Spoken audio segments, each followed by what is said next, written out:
हाँ शुरू हो जाए सेवादारों, शुरू करो बेटा। हाँ हिम्मत से चलो चलो, शाबाश। आप हिम्मत कीजिए, चलिए चलिए, शाबाश। चलो सेवादार, शाबाश, तेजी से बेटा। यहाँ ये जैसे इन्होंने लिखा है, होशंगाबाद को 9 जोन में 33 वार्डों में बांटा गया है और ये 8वां सफाई का महाअभियान है। हाँ चले बेटा चले, शाबाश शाबाश। धन्य वो परिवार, धन्य माँ बाप जिनकी औलाद परमार्थ यानी परहित के लिए सेवा करते हैं, धन्य है। शाबाश शाबाश। जी आप कर लें बात भाई, आप बात करना चाहते हैं? थोड़ा आगे को, थोड़ा बस वो अपने कैमरों का ख्याल रखिएगा, आप लोग उनमें ना आए। जी माइक रख दें। आप बीच में मत आइएगा, आप देख लीजिए, खुद ही देख लें जिनको ऐसा, आप तो सब आप समझदार हैं। जी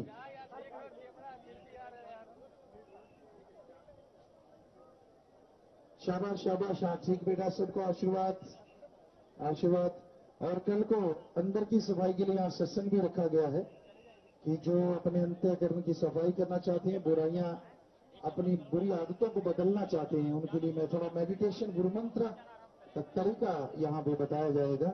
जो लोग भी चाहेंगे उसमें शामिल हो सकते हैं, वो सर्वधर्म संगम है। जी तो आप कोई भी बात करना चाहते हैं माइक पे बोलिए, सबको सुनेगा और आप बात कर सकते हैं। जी पूछिए। गुरुजी मैं प्रशांत हूँ, सहारा समय चैनल से। जी प्रशांत जी।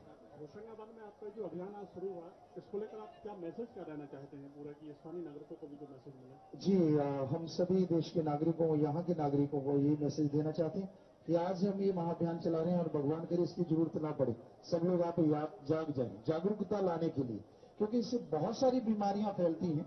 इसके साथ साथ आश्रम की तरफ जो पौधे लगाने का महाअभियान चला हुआ है, एक दिन में 70-70 लाख पौधे लगाए गए। उनको सिर्फ लगाना ही नहीं, आगे तक पालना भी है। तो यहाँ के नागरिकों को, पूरे देश के नागरिकों को हम ये कहना चाहेंगे आपके माध्यम से कि आपका बेटा आपके लिए वफा करे ना करे हमें कोई गारंटी नहीं, पर अगर आप पेड़ लगाते हैं हम आपको लिख के गारंटी दे सकते हैं, वो पेड़ आपके लिए ही नहीं पूरे समाज के लिए वफा करेगा और बहुत ज्यादा फायदा होगा। जी प्रणाम, मैं आशीष दीक्षित दैनिक भास्कर से हूँ। जी प्रणाम। मेरा प्रश्न ये है कि आपने सिर्फ होशंगाबाद को ही क्यों चुना? जैसे मध्य प्रदेश में पहली बार शायद हो रहा है ये काम अपना सफाई अभियान का, तो होशंगाबाद को चुनने का कारण क्या रहा? इसके कुछ सेवादार या वहां पे गए हमारे पास आसपास के, और यहाँ आश्रम भी है बुधनी में, तो गुरुजी हमारे यहाँ भी सेवा का महाअभियान चलाया जाए, तो बस यही वजह रहती कि यहाँ के लोग आके कह देते हैं गुरुजी, और हम सत्संग करते हैं, आश्रम में आए हुए थे तो बोला कि आप हमारे इस एरिया में भी महाअभियान चलाएं, और कोई अलग से नहीं, कि ताकि लोगों को जागरूकता लानी, यहाँ से मर्जी शुरुआत कर दें, ये कोई अलग से कुछ ऐसा नहीं। जी पूछिए पूछिए। सफाई को लेकर क्या योजना है, किस तरह सफाई की जाएगी? जैसे अभी हमने बोला कि होशंगाबाद के 9 जोन 33 वार्डों में बांटा गया है पूरा होशंगाबाद, और इसमें सब सेवादार अलग अलग एरिया के जो आए हैं तो उनको एरिया दिया जाएगा और उनकी फिर उस तरह से सफाई की पूर्णतः सफाई की जाए।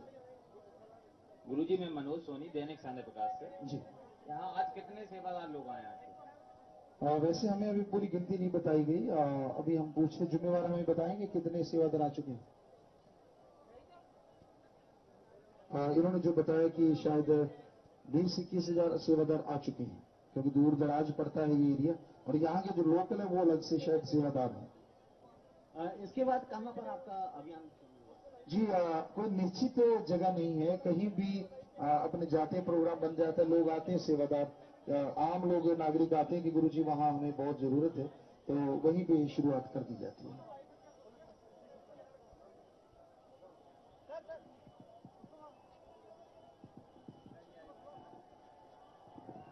पूछे गुरुजी, संदीप मिश्र बोल रहे हैं। जी जी। गुरुजी आज जितनी भी देखा गया कि दिल्ली से आने वाली जितनी भी ट्रेन थी, बसें थी, इवन प्लेन में भी जगह नहीं बची, और आज ये गवाही दे रहा है होशंगाबाद का ये जगह कम पड़ गई, सेवादारों की काफिला अभी भी आता जा रहा है। ये कैसी लहर है, ये कैसा असर है कि लोग ज्यादा हो जाते हैं और हर जगह कम पड़ जाती है? गुरुजी बस इनको एक हमने नारा दिया है कि आप हो पृथ्वी साफ मिटे रोग अभिशाप, इसके तहत अगर आप सेवा करते हैं तो भगवान जी आप पे जरूर कृपा करेंगे। और ये देखा गया लोगों की बहुत भयानक बीमारियां कटी हैं सिर्फ सेवा मात्र करने से, कुछ घंटों से। ऐसी ऐसी परेशानियां दूर हुई हैं, दिमागी टेंशन है, कैंसर जैसे रोग भी ठीक हुए। ये तो राम जाने कैसे ठीक होता है, अल्लाह मालिक जाने, लेकिन ये 100% सच है, क्योंकि जो तन लागी सो तन जाने। जिन्होंने सेवा की उनको वो एहसास हुआ, वो महसूस करते हैं कि ऐसा करना चाहिए।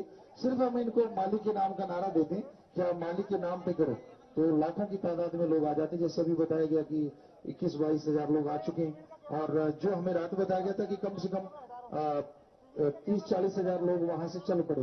तो अब धीरे धीरे लोग आते जाएंगे, और ये शहर जितना बड़ा है बहुत ज्यादा बड़ा नहीं है, तो हमें लगता है बहुत जल्दी ये इसे साफ कर देंगे। गुरुजी एक सवाल और, आपने बताया कि डेरा सच्चा सौदा 70 मानवता भलाई के काम करता है।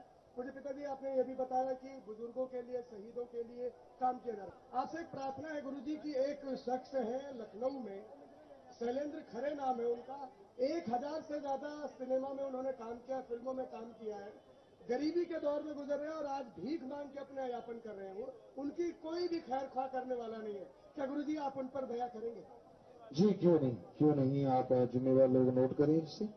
हम हर किसी की, चाहे वो ये भी आश्रम बनाए जा रहे हैं ऐसे अनाथ वृद्ध आश्रम, हम सिर्फ वृद्ध आश्रम नहीं अभी शुरुआत करने जा रहे हैं, अनाथ वृद्ध आश्रम, कि जो वाकई में बुजुर्ग लोग अनाथ हैं उनके लिए एक मकान बनाए जाएं, यहाँ वो अपने घर की तरह महसूस करें। क्योंकि आमतौर पर देखा है वृद्ध आश्रम क्यों बनाया जाता है, ये गलत। उसमें एक अक्षर जरूर होना चाहिए, अनाथ, ताकि जिनके बच्चे हैं जब वो अपने बुजुर्गों को वहां छोड़ने आए तो उनको शर्म आए। क्योंकि बुजुर्ग कोई भी किसी आश्रम में रहना नहीं चाहता, वो अपने पोते नातियों में ही खुश है। हमारी संस्कृति है कि जब हम छोटे होते हमारे माँ बाप हमारा टट्टी पेशाब चारपाई पे उठाते हैं, और अगर बुजुर्ग थोड़े बीमार है कि उनका उठाना पड़ गया तो क्या आफत आ गई। तो इसलिए हमने एक नई शुरुआत ये भी की है कि ऐसे आश्रम बनाएंगे, लेकिन उनका नाम होगा अनाथ वृद्ध आश्रम। जिनका कोई भी नहीं है उन बुजुर्गों की, माता की, बुजुर्गों की संभाल की जाएगी। देश में लगातार घोटाले, दिन ब दिन घोटाले आते जा रहे हैं, आपका संकल्प पत्र भरवाया जा रहा है रिश्वत न लेने का, इसको लेकर अभी तक क्या रिस्पॉन्स मिला और आगे क्या योजना है? बहुत बढ़िया रिस्पॉन्स है। अभी कुछ देर से ये शुरू किया, लगभग लाख के करीब संख्या पहुंचने वाली है। इस विषय से लोग, क्योंकि अगर लोग रिश्वत देना ही बंद करेंगे तो लेने वालों को कहां से मिलेगी। अगर मान लीजिए यहाँ का पूरा शहर रिश्वत दे ही ना, तो हर अधिकारी को अपने इच्छा अनुसार कार्य तो करना ही पड़ेगा। और अगर अधिकारियों को भी ये लिख देते कि हम जिंदगी भर नहीं देंगे। आपको एक छोटी सी घटना सुनाते हैं। मुंबई से सेवादार संगत आ रही थी ऐसे सफाई महाअभियान में, तो वहां वो खड़े हुए थे, सीट नहीं थी, तो पीटी सज्जन आए, कहने कि आपने सीट लेनी, कहते हाँ जी, कहते हैं वहां सीट लेनी पर पैसे लगे, वो कहते हम नहीं देते, कहते क्यों, कहते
आप इतनी दूर से आके हमारी गंदगी साफ कर रहे हैं, हमें लायक महसूस करिए कि हम गंदगी फैलाते क्यों। सिर्फ जोधपुर में, जयपुर में, दिल्ली में भी कुछ एरिया है तो लोग बहुत फॉलो करते हैं। हम ये तो नहीं कहेंगे 100% फॉलो करते हैं। कई लोग जो ऐसे भी होते हैं अगले दिन दुकानदार या अपनी दुकान के आगे ढेर लगाए रहते हैं, तो उन सभी दुकानदारों को भी चाहिए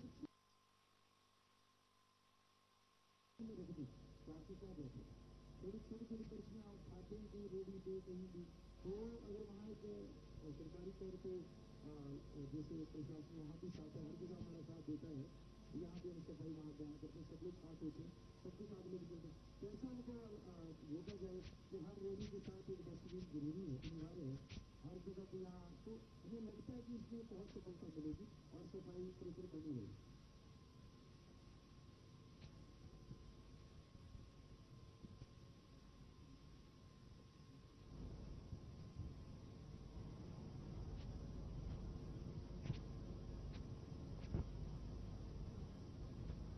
जी वाकई वहाँ किन्नर जो है उनके लिए पूरा महाभियान चल रहा है।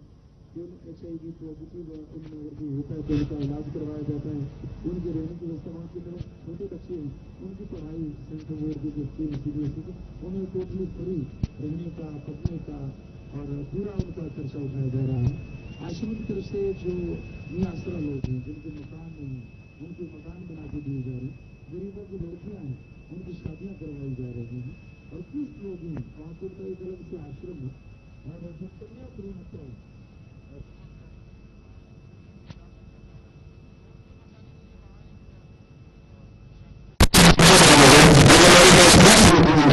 सबसे छोटे जो बेटे 6-7 महीने के और जो बड़ी बड़ी तो उनको हम जब वो स्कूल में पढ़ती हैं AC रूम्स है उनके, बढ़िया वैन में वो बैठ के जाते हैं AC वैन में, और इंटरनेशनल स्कूल है वहाँ भी बच्चे छोटे पढ़ते, बड़े CBSE सेंट्रल बोर्ड में पढ़ते, तो उनको जब स्कूल में नाम लिखा जाता है उनके बाप का नाम, माँ का नाम, हमारा नाम लिखा जाता है, उनको कोई अनाथ नहीं कहा जाता। तो उनमें से बड़ी बेटी ने तो ये साबित भी कर दिया है, पिछली बार भी उसने गन शूटिंग में नेशनल लेवल पे गोल्ड मेडल हासिल किया था और CBSE बोर्ड टॉपर 10 में आई, और इस बार भी उसका शायद मेरिट अभी जो हमें खबर आई है। तो बाकी बच्चियां भी ऐसा ही पढ़ती जा रही हैं जो समाज के में तमाम जाए, नेशनल में गोल्ड मेडल, पूरे देश में अपनी उम्र में नंबर 1, तो उसको मार देना था, कहाँ वो नंबर 1 है। तो इस तरह से हम समाज में ये जागृति लाना चाहते हैं कि बेटियों को ना मारना चाहिए। गुरुजी, आपकी दया से मुझे बीकानेर में भी जी जागरण के माध्यम से लाइव करने का मौका मिला था और मैंने वहां भी ये नजारा देखा था। वहां मीडिया जगत ने एक प्रश्न उठाया था कि आप जब सफाई अभियान की शुरुआत करते हैं तो आप सिर्फ दिखावा नहीं करते बल्कि खुद भी झाड़ू लगाते हैं, सबसे पहले आप समाज को खुद ही संदेश देते हैं, खुद करके दिखाते हैं। वहां के पत्रकार बिरादरी ने सवाल किया था और आपकी तुलना राष्ट्रपिता महात्मा गांधी से की थी। क्या इस बारे में आप यहाँ कोटा के नर्मदा में के तट पर आकर यहाँ होशंगाबाद के लोगों को क्या कहेंगे कि जो राष्ट्रपिता जी ने मुहिम चलाई थी सफाई अभियान की, आज संत उसे किस रूप में आगे बढ़ा रहे हैं? जी देश में जिन्होंने भी देश के लिए कुर्बानियां की हैं वो अति महान है। हम तो अपनी तुलना एक सेवादार हैं, किसी से भी नहीं करते, बिल्कुल सेवा के लिए हमेशा तत्पर रहते हैं। तो ऐसे लोगों ने जो महान लोग हुए, ऐसे अभियान चलाए, तो एक सपना सा बन के रह गए। हम चाहते हैं कि उन सपनों को सपना नहीं हकीकत बना दिया जाए। पूरे देश में जैसा उन वीरों ने, बहादुरों ने चाहा था हमारा देश ऐसा होगा, हर नागरिक शान से जिएगा, ठगी, बेईमानी, भ्रष्टाचार नहीं होगा, इत्यादि इत्यादि। तो वो जो भी चीजें, वो सारी गंदगी इस देश से साफ हो, इसके लिए हमने ये महाअभियान भगवान की कृपा से चलाया। किसी भी अभियान को शुरू करने के पहले ये डिसाइड रहता है कि कितना समय लगेगा या पहले से पूर्व नियोजित होता है? जी ऐसा कुछ नहीं, सेवादार आते जाते हैं और जितना एरिया होता है, जैसे दिल्ली या बड़े महानगर थे उनके लिए थोड़ा सुनिश्चित किया गया था 2 दिन, कि दिल्ली के लिए 2 दिन रखे गए थे। और वहां के पत्रकार समाज हंसने लगे, कहते गुरु जी ये दिल्ली है दिल्ली। मैंने कहा भाई देख लेंगे, भगवान चाहे हम जोर तो लगाएंगे। और जब अगले दिन वो कहने लगे हैं 2.25 दिन भी साफ हो गई दिल्ली, हालांकि कचरा इतना निकला कहने सुनने से परे। तो यहाँ भी देखिए, अब आगे तो प्रभु की इच्छा है, सेवादार अपनी तरफ से जोर से जुटते हैं।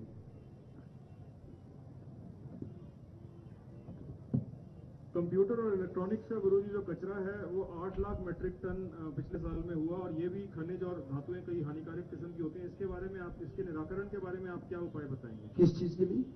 कंप्यूटर के जो पार्ट्स होते हैं, जब ये कंप्यूटर खराब हो जाता है और इलेक्ट्रॉनिक उपकरण जब खराब हो जाते हैं तो इसके अंदर बहुत और तरह के लौ और खनिज पदार्थ होते हैं जो कि वातावरण के लिए अच्छे नहीं है, तो उसके बारे में आप क्या उपाय बताएंगे गुरुजी? उसके लिए हम तो ये चाहेंगे कि साइंटिस्ट जो एटम परमाणु बनाने में लगे हुए थोड़ा सा इस तरफ भी ध्यान दें कि इस चीज को कैसे खत्म किया जाए ताकि वातावरण भी शुद्ध रहे। और ये गंदगी इतना बड़ा कचरा होता जा रहा है। और दूसरा फिर धरती माता है कि गहरा गड्ढा खोद के किसी भी एरिया में गहराई में उसे दफन कर दिया जाए ताकि वातावरण शुद्ध रहे। ये हमारा तो सीधा साधा जैसे कहते हैं जाट का नुस्खा है कि आप इस तरह भी संभव हो सकता है कि उसको गहरा गड्ढा खोद के और गहराई में उसे दफना दिया जाए। अदरवाइज साइंटिस्ट इस बारे में जरूर कार्य करें। आप नर्मदा के पवित्र तट पर खड़े हुए हैं जी। पूरे प्रदेश भर में नर्मदा में गंदगी लगातार मिल रही है, इसको लेकर आप क्या मैसेज देंगे कि लोग नर्मदा? बड़ा ही दर्द होता है। सभी नदियों को हमारे देश में माँ का दर्जा, महानदियों को दिया गया माँ का दर्जा, क्योंकि माँ जैसे बच्चे को संभालती, पानी भी उसी तरह पूरे शरीर में अगर 90 या 95% पानी है तो जो नदियां देती तो वाकई वो माँ है। तो उनमें कचरा डालना, उनमें गंदगी डालना जैसे माँ को गंदगी खिलाने के बराबर है। तो शर्म आनी चाहिए हमारे देश के नागरिकों को। सिर्फ ये नर्मदा जी नहीं, गंगा जी में भी इससे भी बुरा हाल है। ये लाशें बहा देना, ये चीजें जबकि उनको जला के दफना के ये तरीका है, लेकिन हमारे ख्याल से ये कहना कि इससे मुक्ति हो जाएगी, सारी जिंदगी अगर कोई पाप करता रहे और बाद में वहां लाश फेंक दो तो मुक्ति हो ही नहीं सकती। ये धर्मों में लिखा है, लेकिन लोगों के अंदर एक भ्रम है बस इस तरह का।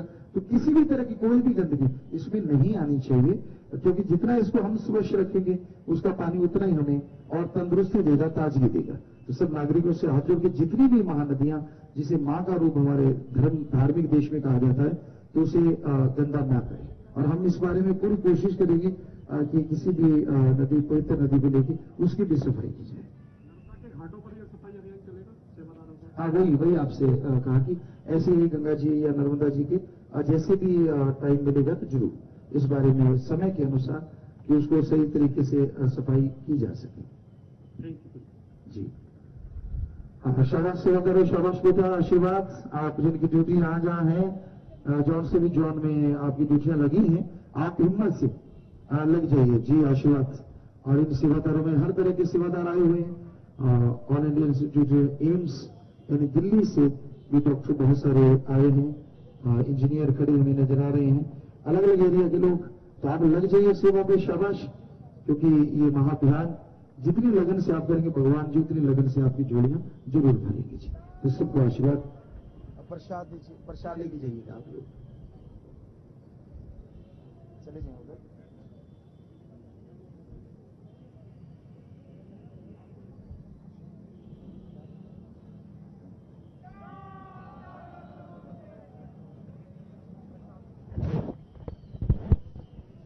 और आपने देखा कि जो सफाई अभियान है इसकी शुरुआत करके पूज्य गुरु